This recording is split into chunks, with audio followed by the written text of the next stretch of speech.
Artlist.io.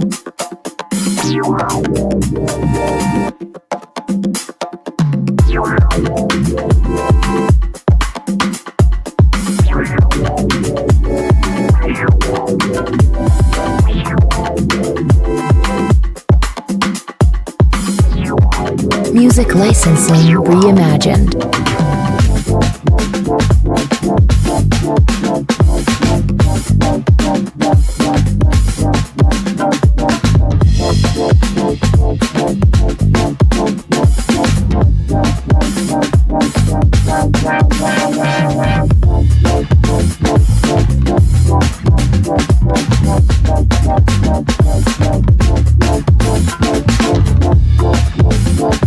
Artlist.io.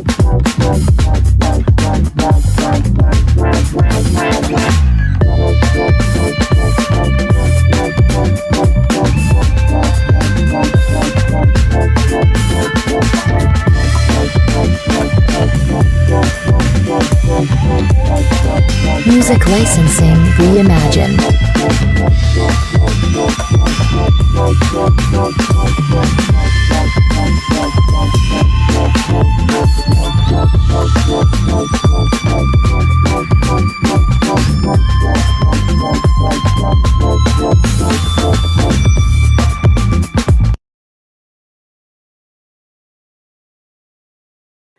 Happy Sunday. Welcome to Sunday Sitting with Sisters. I am back and I am so honored to be joined by Miss Imani Mitchell. How you doing, Imani? I'm good. How are you doing?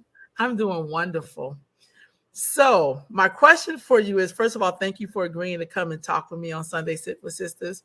But I have to ask you, how is your film work going? It's going. You know, it's a journey. It's a constant thing. I have a short film that's coming up to be premiered in person, thankfully, April 15th and 16th. So, you know, I released my feature film a year ago now, and I had to do a virtual premiere because of, again, we were still kind of in the pandemic at the time, the quarantine. So I'm just thankful that I get to finally share my work live in person with the community, because I'm sure, as you know, too, watching movies at home is fine, but there's like that collective feeling, that energy that you just can't recreate unless you're in person. And so I'm happy that the film gets to experience that. Right on. So how did you first get started in filmmaking, period? Like, that's something you always wanted to do, or? Yeah, so I really got started as an actor. So I started acting 20 years ago now, 20 years ago, and did it in community theaters, did it professionally as well. But found myself a little bit frustrated with it. And I mean, I'll always love acting. I love the art form of it. But it is, you know, you're an actor. So kind of your power is limited. You can't tell the writer what to write, or that you think your line should be different or whatever. And I found that I had a lot of ideas that I wanted to see brought to script. And being an actor, you can't really do that. So I said, well, it's time to start writing. It's time to start screenwriting. And that's just kind of how I got started. I didn't have any formal training or anything in filmmaking, nothing like that. Just watched a bunch of YouTube videos and got started and wrote my first film. So you said you started off in acting. Mm-hmm. What made you want to be an actress? Like, was there anyone that influenced you, or? Ooh, I can't say that there was. I'm trying to think if there's anyone that had influenced me. You know, I will say too that growing up as well, sometimes it was hard to see representation when it comes to, you know, film and media. I think for me though, what drew me to acting though was I love storytelling. Like, I learned at an early age that if you tell people a story and you kind of put some theatrics on it and you get really into it, and it can make people smile, or make people feel things, make them happy, make them, you know, concerned or what have you. And I think that's the beautiful power of a story, is that you can impact people, and actors are a vessel for that. So you're helping to tell a story, but also you're helping to share a character or share an experience of someone that people may not know about. You know, I've played characters I played a character who was a cocaine addict. on the East Coast. And so she had this accent, and then she also was an addict. And so there was all these different things I had to juggle, but it was my job to bring forth her humanity, right? And bring forth this character for people to connect to and relate to, that they may not normally run into or talk to or understand. So Right. So you were acting at the Street Theater, Capitol Stage, and Celebration Arts. Were there any differences in being in those three different companies? Oh yeah. Yes, there is a difference. So, B Street and Capitol Stage are professional theaters. And there's been also too, this past year with the pandemic, there was an article that came out that was kind of calling out different theaters in Sacramento, because a lot of them are white owned. They kind of, again, hire a lot of white people, a lot of white actors, a lot of white folks in the crew, behind the scenes, all of that. So they were kind of put out there, called out for it. In contrast to that, though, like Celebration Arts is actually the first place that I ever acted anywhere. Again, like in my adult life, I guess I would say. And Celebration Arts is a Black ran theater. James Wheatley is the founder and artistic director. He founded it 35 years ago, just with the vision of wanting to create acting opportunities for Black actors, and also to share productions that highlight the Black experience. And so the theater has just been thriving. So yes, very different experiences. I'm thankful, though, to say that with Celebration Arts, I'm now on the board of the theater. So that's wonderful. And we're just continuing to, do the work in the community. So at Celebration Arts, what kind of plays did you do there? Oh, so I did a couple of the plays. I did one play where I played W.E.B. Du Bois' daughter, Yolande, which was kind of interesting. It was all about the Harlem Renaissance and all of kind of the players within it, County Cullen, Yolande Dubois, a few other folks too. So that was really interesting. It was an interesting piece. I also did Agnes of God, which was like a piece about these nuns in a Catholic church, and one of them ends up pregnant, Agnes. So I played her. So, wow.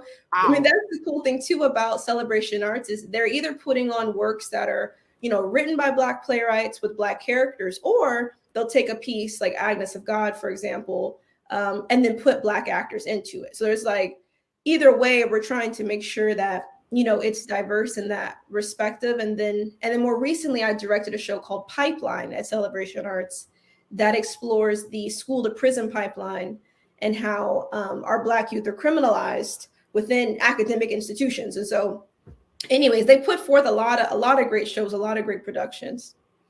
Wow. So what was it like directing that? And what made you pick that to do that? Well, so they had already picked it, and they asked me if I would direct. So I said, okay.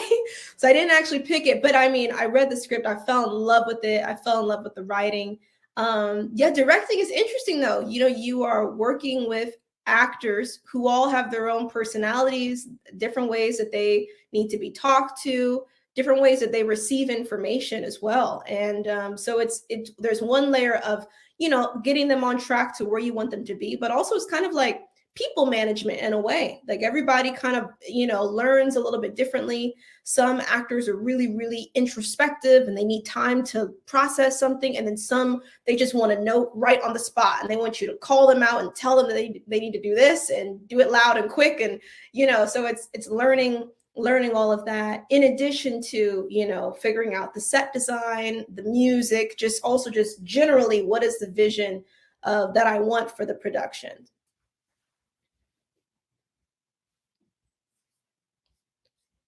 Oh, I think you're muted. Sorry about that. Have you ever done a play where it was very difficult to do, but you completed it, but it was just difficult? Like you had a hard time bringing this character to life, or maybe working with the director, or how did you do that? That production I was telling you about, where I was playing this Puerto Rican woman. She was in the East Coast, so she had an accent. She had a cocaine addiction, and the play was also highly physical, meaning like I had a lot. I mean, there's the lines, all of that, the character, but there was a lot we had to do on stage. So it was very detail oriented. The director was very, very detailed. She wanted us to pick this up at this point and pick this up and snort a line of coke on this line and grab a bat on this line and break a glass. And I mean, it was like real intense. And so for me, it was a challenge. I mean, I learned a lot because it was like I had two brains going at the same time, where I'm trying to remember my lines, but I'm also trying to make sure I'm hitting all my marks on stage, because it was almost technical. And I think acting, people talk about acting in a very kind of like method, emotional kind of way. But acting can also be very technical, like knowing how to bring an emotion out and do just enough, how to bring it back, how to move, how to do this, how to use your body. Very technical and very physical as well. Do you think there's enough diversity when we look at particularly movies that showcase, say, people who are Black, African American? Do you think there's enough diversity in that world? I would say it's become tremendously better. I would say it's a lot better than what I remember when I was growing up. And I'm sure if my mom were to chime in, she'd say it was much better than when she was growing up. And I guess I would say Black people, we've always been in media. Now, the depictions of us have not always been positive. I would say, though, now I feel like there's more of a diversity of Black experiences. Like there's almost something for everybody in a way. Like if you want to see a rom-com, if you want to see a drama, if you want to see a thriller, you can kind of find these works either with Black actors in them or created by Black people. So I think things are getting better, but there's always room for more stories, more storytelling. I know there's people that want to see more science fiction for Black people, more fantasy, things like that. And so, yeah, we can always create more. Do you have a specific director or actor you would love to work with? Oh gosh. So I would say an actor that I would love to write a script for would be Mahershala Ali, who was in Green Book, Moonlight. He was in Luke Cage, the first, yeah. Oh man.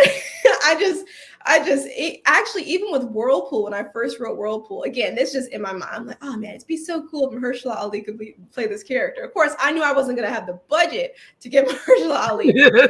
Someone that I would just love to work with him, or like write a character for him in one of my scripts. Wow.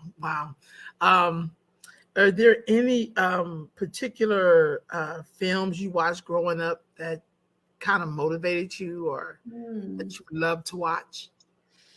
Oh man, films that motivated me or that I love to watch. Oh gosh. I think one film. So I love dramas. I love a good drama. That's kind of that's my wheelhouse, I guess I could say. Mm-hmm. So yeah, there were a couple films watching. And I mean, I love this film. I wouldn't say it's like my favorite film ever, but one film that I loved from top to bottom is The Color Purple.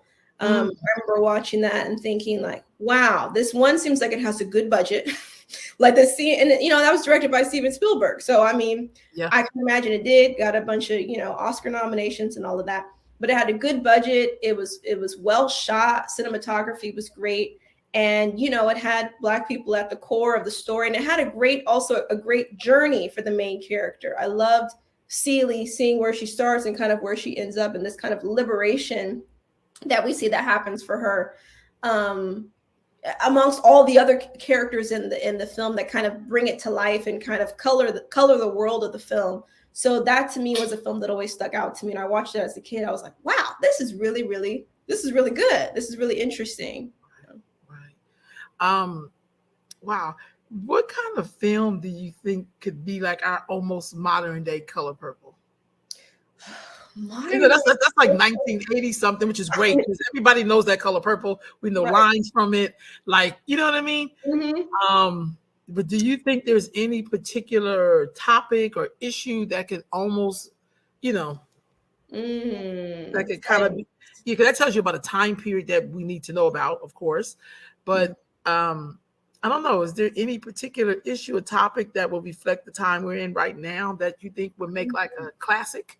Ooh, I mean, I really enjoyed. I mean, this came out now 5, 6 years ago, but I still feel like it's very relevant. Fruitvale Station is one of my favorite films, and it it dives into a very contemporary issue, which is police violence, police brutality, and it does it in such a beautiful way. Props to Ryan Coogler because it humanizes Oscar Grant. And we really see he's a father, he's a son, right? And I think a lot of times when we have these cases that get polarized and the media kind of just takes it and runs with it, the victims are criminalized often. You see their mugshot out there, you see their rap sheet, all of that, before we actually know that they had children, that they were loved by people, that they had aspirations and dreams, right? And so Fruitvale Station, I feel like, does such a beautiful job at looking at that. But I know that some people though can't get through Fruitvale Station because it's so real, because it's so relevant still to this time. Speaking of that director, do you think we may be looking at a film on is what happened to him recently with withdrawing money from that bank? Yes, that was crazy. And it was a young black woman, young pregnant black woman who said, I was watching the footage and she had said that she was freaked out, she was scared, and at some point a manager had said maybe we should just go talk to him, and she said, I'm not going to talk to him, I'm pregnant, I'm not going to endanger me and my baby. And for him, I mean, the whole thing is just so just, I mean, the whole thing was shameful, but I guess I could see, I don't know. The whole thing is just Yeah, I think that would make for a good storyline, or something, a topic to really look at that we know is polarizing, right. that it can affect it. Because this guy's this is the Black Panther director. You know what I'm saying? Hasn't he made? I know you would think at this point. But, oh Lordy. So yeah. So let's just do this real quick. I want to show just a little short trailer from your Whirlpool. We're going to talk about that before we get into your new one here. Okay. Because I guess on this particular one I'm going to show, I'm doing my own engineering. This is let me just get it up. Hold on. Here we go. And here we go. Uh-oh. Writer and director of Whirlpool, the feature film. We have been working on this film for the past 2 to 3 years, and a lot of passion and love and dedication has gone into this film, so I'm so excited for you to see it. Please enjoy the official trailer and join us for the virtual premiere on January 16th. So as soon as you're done watching this trailer, click on the link in the description and I will see you there.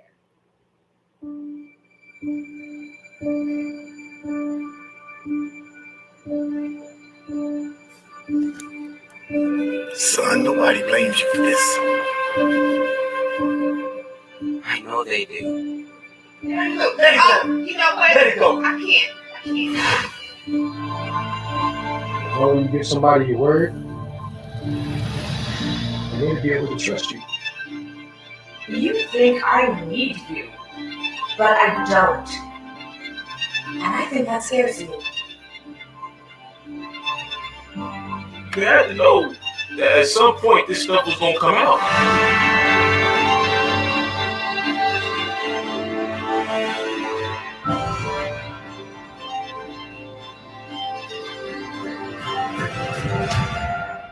Malik? Everything I've done is because of love. Now, Imani, what was the inspiration for you writing this? Oh gosh, Whirlpool. At the crux of the film too, the film is about a man who, in his youth, he's about 19. He's a part of this kind of like home invasion robbery. He kind of doesn't really want to do, and the robbery sort of goes bad. The home invasion goes bad. A couple of the women in the home are killed, and as they're all leaving, they see that there's this young 2-year-old child that's there.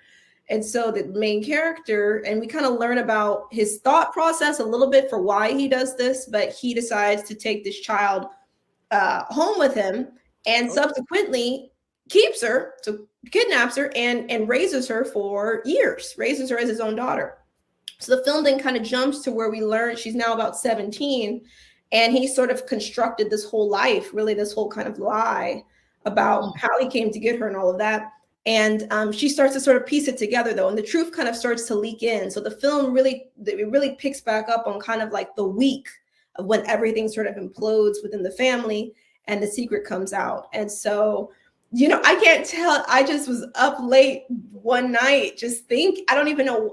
But I kept coming back to this idea that, you know, parenthood and I think also too, people doing things that aren't always the right choice, but to them is the right choice, is an interesting thing for me to explore. Like I like to kind of explore uncomfortable things, because on the surface, somebody kidnapping a kid is obviously uncomfortable, illegal, all the things.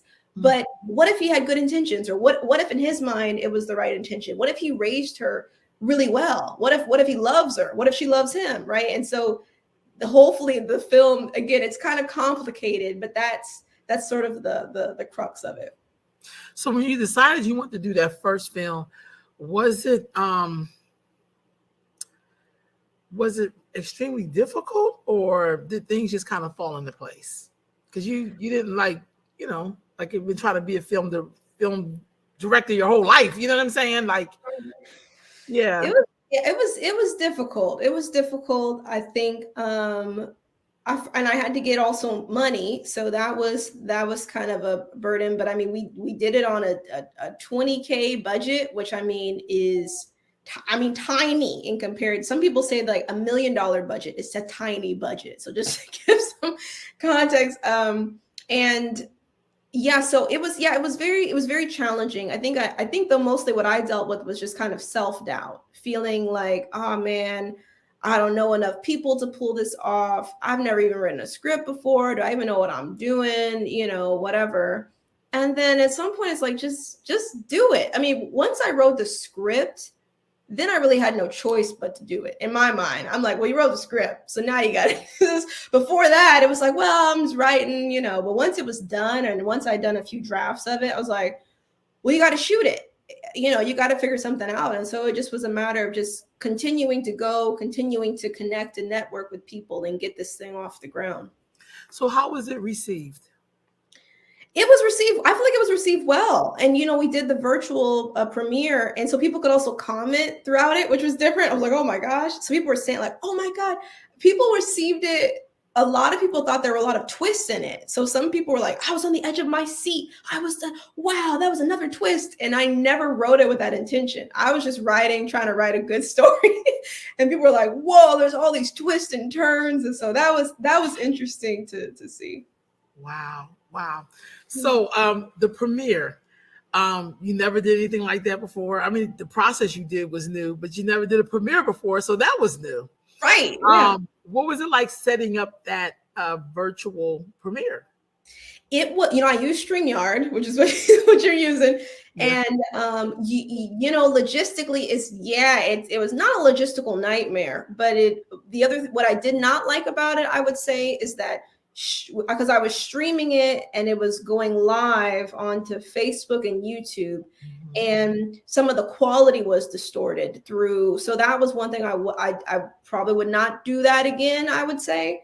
And I probably would just kind of upload the film in its entirety. So yeah, and then just pulling off kind of the logistics of, I had also a Q&A with the cast and crew, so getting that all done, and I was just doing it from my computer. And but it came together though ultimately. Right on. So now your latest film, which is your second film, I Remember Yesterday. Mm-hmm. Yes. Okay. Wow. What a title. So what is the crust of the story? So this story, it's about a young man on his way, his first day at working downtown Sacramento, and he ends up running into his grandfather, who he's never met before.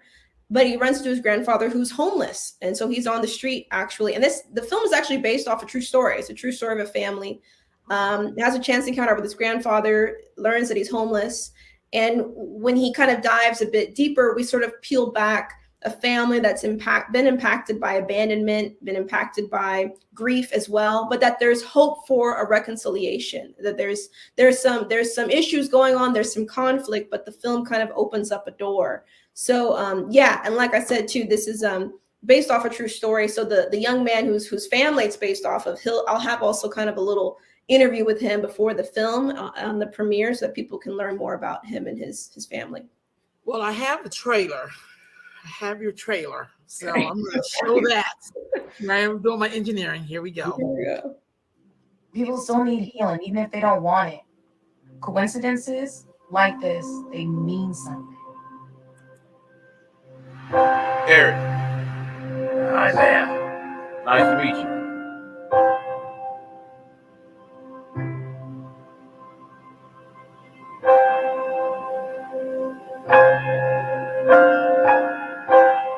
You ready? You sure about this?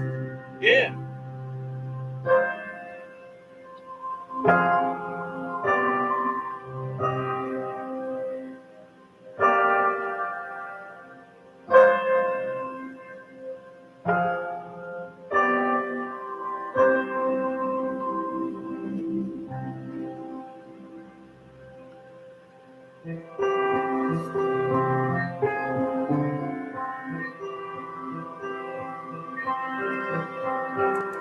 Okay, so I'm really looking forward to this. Wow, I was watching it like, man, what made you pick that story to do?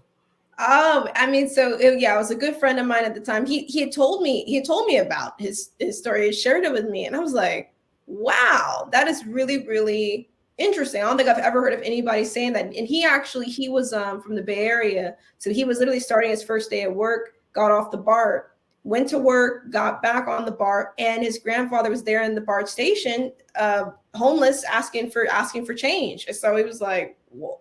And his grandfather too had been kind of estranged from the family, so they didn't really know what was really going on with them for some years. And so yeah, the young man obviously didn't. And so it just kind of, so I don't know, I thought that was very, very interesting. And any opportunity that I have to kind of explore, I think family is so important, right? And our foundations are so important, and the positives or the negatives that come with that. And so I think with this film, I was just drawn to it because it's, again, peeling back some layers about this family, seeing how also too things that happen in our childhood, abandonment, trauma, whatever, how it impacts us into adulthood. And so the film, I think, kind of also covers that as well. What was it like casting for this particular project? So this project, I knew, so there's only 4 people in the film. So it's not like Whirlpool, where I feel like there was like 20 characters, but with this, I knew immediately who I wanted in the film. So there was no audition process, unfortunately, but yeah, so I really just reached out. And actually James Wheatley, the artistic director of Celebration Arts, is the lead, plays the grandfather. And so, yeah, and I knew immediately, I was like, it's gotta be James Wheatley. I'm like, hey, got a script, he's like, all right, I'll do it. It's like, great, there we go. So everybody was on board. I just called them all up, and yeah, the rest was history. It's interesting. One of the reasons why I'm gonna see, of course, but homelessness is such a big issue right now. And so I think about the stories that people must have to how they, became homeless. Yes. So I feel like this is a timely film. You know what I mean? Because I'm pretty sure this is going to touch a few people. Absolutely. Yeah. Giving us some content to what we could possibly be seeing. Mm-hmm. You know what I'm saying? Did you have that in mind when you were putting this together? Oh, yeah, because I was thinking, especially in Sacramento, which is just the homelessness is really a systemic issue. I mean, it is, there's encampments, there's people every day, also people with mental health issues as well, people who need services, need treatment, who were just out on the streets with no resources. And people, I think a lot of people, it's easy to dehumanize these people. There's a scene in the film where the main character, he's out with some friends. And this was actually something that happened to me, where I was with some people who seemed pretty progressive. And they had said, we're talking about downtown and homeless people. And they were saying like, God, the fact that they're always out, I can never even have a good beer. The fact they're always out here, it ruins my experience, and we dehumanize them. We see them as like pests or like nuisances, or they're ruining a good time, or they're just an inconvenience. And these are parents, these are children, these are people, they are loved ones of somebody else. And so, and to that point, the premiere as well, I'm going to have kind of a documentary short where actually I've been gathering interviews of different homeless people in Sacramento. So them talking a little bit about their experience, why they are where they are, how they got there, and kind of what's next for them if they have a next step. So yeah, that's important. Thank you for that. 'Cause I feel like we politicize stuff, but we never try to think of like, because this could possibly happen to any of us, honestly, especially the times in which we live. So I thank you for that. Activism. How do you feel Sacramento? The smoke has died down a lot from 4 years ago. It don't even seem like it's been 4 years, but it's been 4 years. Have you seen the changes you thought was going to happen as a result of all the activism in the street, or at least the protests? I would say I would say no, because I think at the time when everything happened with Stephon Clark, and it seemed like there was people were ill prepared, and to be fair, who would have known, right? And I think also too, there have been other police shootings in Sacramento, but with Stephon Clark, it went international. I mean, and all of a sudden now Sacramento was on the map, and because of that, I think there was a lot of people showing up, a lot of people doing a lot of press spots, a lot of opportunism, a lot of performative kind of stuff. And so, and then a lot of division as well. And I don't want to discredit that I don't want to say there wasn't any good work done.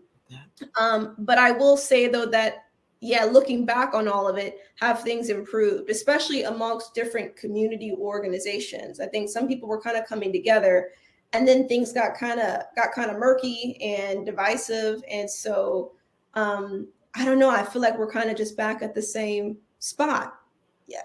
But I do think that there was some work that was done. What do you think?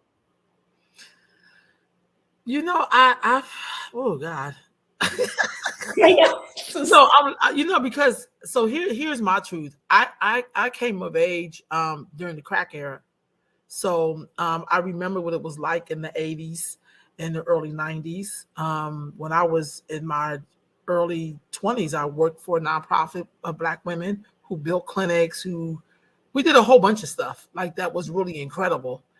And it just seems now we're very emotional and we whine a lot, but I don't see a lot of build. I see a lot of like instant gratification. We're going to speak bad about people. We're going to talk a bunch of crap, but we haven't built anything tangible. Like not just talking and tearing down, and everybody's looking for their 15 minutes of fame. But if somebody was to say, well, did you build a clinic? Did you build a school? Did you build, what do we have to show for all that's happened? Right. I just don't see anything. And I'm doing it based upon I was a part of something before that did do that. And it feels like sometimes in our communities, in Black communities, we do a lot of talking, but we don't do a lot of building. I was with some young people a couple of nights ago, and they were saying, we were talking about heroes of their generation. This was the conversation. And I was saying, if we want to start back looking at the Panthers, they were young people when they was feeding the homeless and, feeding their community, basically. They were young. And we talked about, I said, so when we get to this generation, what's the mission? That was the question. And the young people they felt like they didn't have any heroes of their generation. And I was like, wow, I almost wish that I could have taped what they were saying so other people can hear, because we do a lot of like picture taking and we're doing great, but are we really doing great? Or we just have a perception of we're going to appear to be okay when we know we're really not okay. Right. Does that make sense? Oh yeah. And so I don't know. I just feel like when it comes to our community, we are probably the loudest of all the groups and have the least of anything. So that's why I asked that question, because I remember like all the different Black groups out there, and now we look, it's like, okay, we're 4 years out. What we got? You know what I mean? And some of us were older, so some of us became the very people that we talked about, that we were railing against. We were really trying to get in those seats. You know what I'm saying? Yeah, I'm gonna need you to produce something. You know what I'm saying? Because pretty soon, we may talk about other groups, but people are standing on the legacy of their ancestors just like we are. Mm-hmm.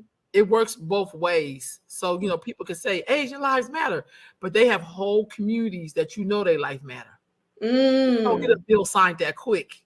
Right. You know what I mean? If your life didn't matter. Yeah, I know. But we know that Joe care about them. So, but I just feel like when it comes down to us, that to me is like, I'm saying to myself, I'm just going to always be doing the work. I just don't have time to be, taking pictures with people. I don't want to do that. I'm working, doing what I've always done with young people. And I work a lot with Black girls. Like I'm in like a lot of school districts now. I'm like a class period. So I just want to make sure they get the information, the technology, have the opportunity to produce something, to do what they really want to do and give them the tools to do it. I don't want to do that other stuff because I just feel like it's not helping us at all. I think the reason why crack was so big, the reason why weed is so big is that we want to always feel okay, even when we're not. Whoa. And sometimes when you're not okay, you got to just say, I'm really not okay. But me making you feel good or giving you a substance is not going to solve the problem that you're taking this substance from. And we just never have debriefing moments. We never debrief about anything. We just keep going. And then the mess gets bigger. You know what I'm saying? It's like, can we just stop and like talk about what just happened? That's why I think even with your films, I think these topics are things that we need to be discussing. I feel like that Antoine Fisher story was such a great story because we know that happens in our community, but we don't talk about it. We know something wrong with Raheem and them, but we never think, why is he acting like this? Like, what really happened to this person? Right. You know what I'm saying? So we just could never really talk about it for real. Because then it's like, I don't know if I want to talk about this, but then you keep making children, you keep making decisions, and then the rest of us got to jump in, and then we got our own stuff. Right. And we still jumping in on your stuff. So that's why I asked a question like, well, you were out there, you were involved in that. And I want to know, like, well, wow, because the real truth is pretty soon you're going to be as old as I am. You're going to have young people saying the same thing that they said about the generation I came from. Right. And I'm like, you know what I mean? Like, I don't know. You know what I mean? Like, I don't know what y'all got. You know what I mean? So I just want to know, do you ever have discussions with your peers around where we are? Oh, so yeah, I think that, I have to be honest with you too. Right when I wrote my first script, it was right at that time where I was burned out. I mean, doing all the things with Black Women United and just having to keep going. And I was burned out. And I think that I had to step away because it can be easy to get caught up in the work or in the melee of everything. And then it's like, I have nothing left to give myself really. I'm also living not really authentically. I found that I would be doing some interviews and everything, and I would watch it and I'm like, I don't even recognize myself. Like I see myself there and I'm saying all the right things and I'm smiling and everything, but internally I'm going through it, mentally I'm breaking down. And so I think the film brought kind of a nice break for me to sort of step away and recharge. And I think now when I think about us, and you mentioned this whole thing about, whining and us trying to, because I think I'm still trying to understand what is it that we want, especially when I think about representation, right? And sometimes the representation that could be in film and media or like politics and things like that, right? We say we're upset with the systems in place or the media or what have you, yet then we ask or we almost kind of beg to be in the space. Like, well, we don't like it, and the way you guys do, the way you run it is not cool, and it's racist, and it's this, and it's that, and it's prejudice, and therefore you should nominate one of us to go do it, or you should hire me at this white media company, and it's kind of like, well, what is it that we want to do? And again, maybe this looks different for every person. right? But for me, and I have to quote her on this, but Mariana Souza, she made a beautiful, I saw her speak at this panel where she said, representation to me is representing where you're at. It's not about begging to say, hey, can I be the only black writer in the writer's room over here at, you know, Fox, please, you know. It's more so like, where am I? What am I building? And I'm representing here. That's representation in itself, right? And so I don't know. I think that for us as a community, we have to figure out what it is we really, really want. And some of us, liberation does look like putting Black people in the city council, or it looks like, you know, being mad at the Oscars every time somebody Black is nominated. Some people feel like that's the fight.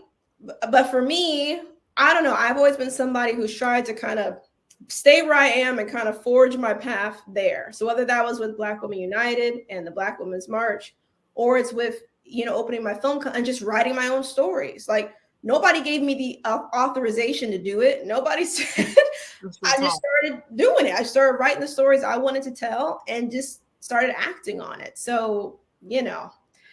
How do you think we're doing in the sisterhood? I think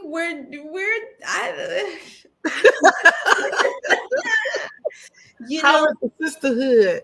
there's just a lot of you know, for example, where I was just like, man, where I always get very discouraged is when I see these, like the whole with R. Kelly, and that with the documentary, when that came out, and you look in the comments and you think that, wow, more of us would be like, oh man, this is and there's just a bunch of us, well, I like his music and y'all is lying and and I'm like, the documentary has like 30 women in it. They all just be lying, you know. Yeah. But there is this sort of, I don't know. So I think that's also an ongoing conversation. And even with Black Women United, and we've talked about this, so this isn't like I'm airing dirty laundry or something, but you know, our mission was to build this like very healthy space, this healthy whatever for Black women, Black girls, and da da da da da da. But we had internally all types of drama and conflict. I mean, we were in direct opposition with our mission statement many, many times. Just a lot of, you know, pettiness, ugliness, cattiness, just tearing each other down, belittling each other, demeaning each other, just kind of all across the board. Some more extreme than others, but you know, it can be hard, I think, sometimes to maintain the sisterhood, you know. So yeah.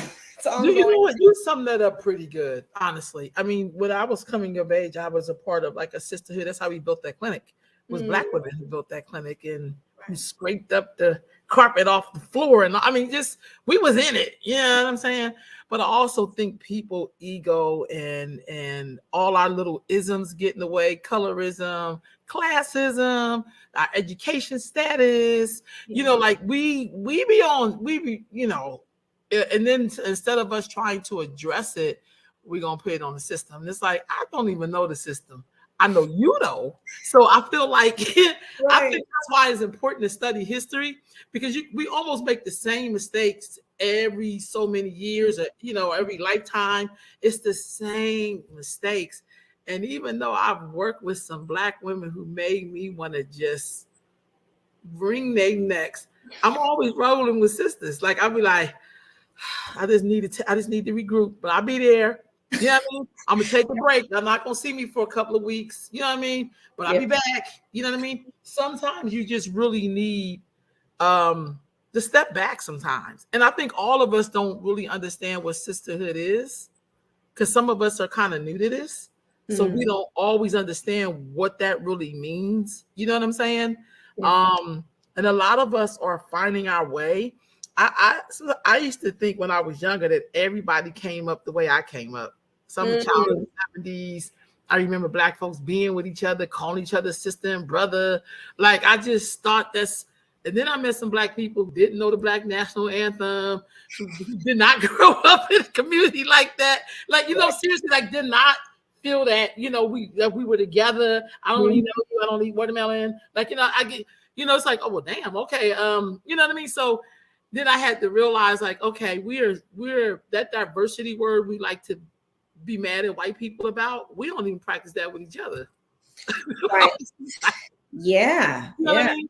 Absolutely. So I Absolutely. had to learn that. Like that was just a part of, like, you know, when I know I don't know. It's like we know how to connect with each other when need be. I hate to say it, and most times we do it when it's a traumatic experience.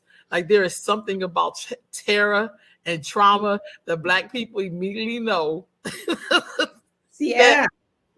I'm gonna be able to count on you because we just got into some mess. You know what I mean? I remember when Obama ran this. I voted for him both times, but the first time I went to go vote for him, I was in Elk Grove and I was in this long ass line, and there was an old Black lady coming out, and she looked at me, and she had that look on her face like I just voted for him, and I was looking at her like I'm on my way in, and we didn't say any words to each other, but we was like, girl, I'm about to go hit this girl. I'm going in. We know how to, like, I see you, you see me. That is just something that we do. And that happened to me even outside of the US. That's been my experience. When I see other people, I was in Mexico and went to a whole community of Black folks in Mexico. And I was like, hey, Black, you Black too. Like we, you know, it was just like we knew each other. So there's a way for us to do it. But I just think sometimes in this society, the trauma sometimes blind us, so we think we're doing something because we think it's the survival part that kicks in, and sometimes it make us throw each other under the bus, you know, or just, you know, like I just say, like, God, we're 4 years in, because what happened. This is what I do know. I do know that our enemy has mad waiting game. Like he can outweight you. His waiting you out game is good. Yeah. Just give them a moment. These Negroes, give them a minute. They're going to forget all about this Christmas coming or Thanksgiving, holidays coming. It's going to be too hot for them to be out here. Like, it's like they almost Right.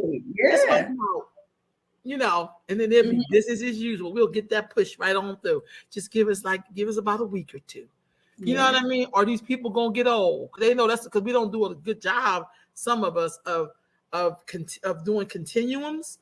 So they know after this generation goes, the next one not even gonna care about it. They're not even gonna hit a baton, so they're not even gonna know what the score is. And if we could go on about our business and keep on pushing, you know, like when they gentrified Oak Park, like that was like, we're gonna wait them out. They don't even know what they have.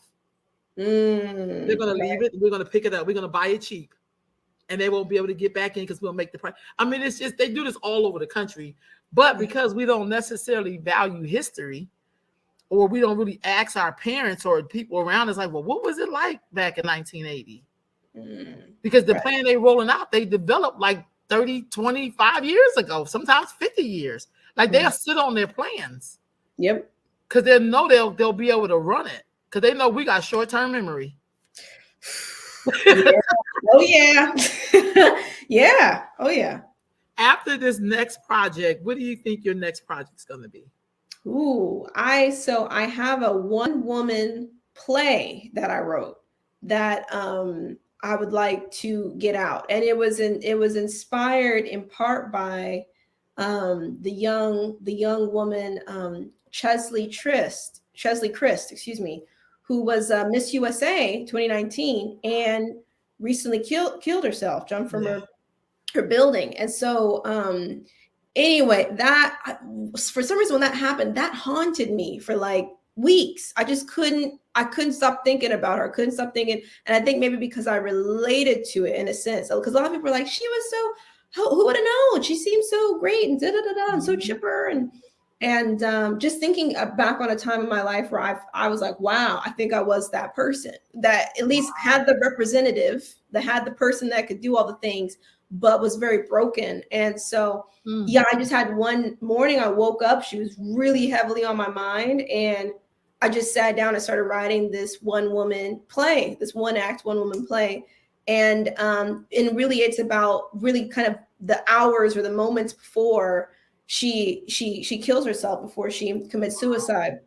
So kind of just being in this woman's apartment. So it's kind of it's kind of an experimental piece as well, because it's just, again, one actress and it's almost as if the audience should just be like a fly on the wall. So you're just seeing her in her complete natural habitat, you know, feeling, reacting, all the things.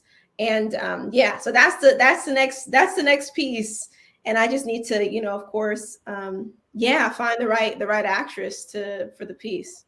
Wow. Thank you so much for taking time with me. Thank you. This is So wonderful. much. How are you going to premiere your film? I remember yesterday. It will be April 15th and 16th at Celebration Arts, which is on 2727 B Street in Sacramento. Hold on, let me see. Hold on, I'm going to try to show this piece that has this address on it. Hold on. My game is getting better. Okay, it ain't that one. It's got to be this one. Did that show up? Celebration Arts? It did. I think so. It might have. Yeah, there it is. Yeah. Okay, so that's where it's going to be. I remember yesterday. Yeah. And what date is that? Let me see if I can. April 5th. So it's a Friday and a Saturday. So we're gonna have two showings of it. Let's see. I'll try to. There it is. So the film is going to premiere on April the 15th and 16th at Celebration Arts. Yeah. Sister Imani, thank you so much. It's so good to talk to you. Keep doing the wonderful work. I'll definitely be there to support your film. And thank you for giving me this time today. Yeah, thank you. This was wonderful. Thank you so much. So hold on just a minute. Let me just end this out. Okay, family, I shall see you all next week on Sunday Sitting with Sisters.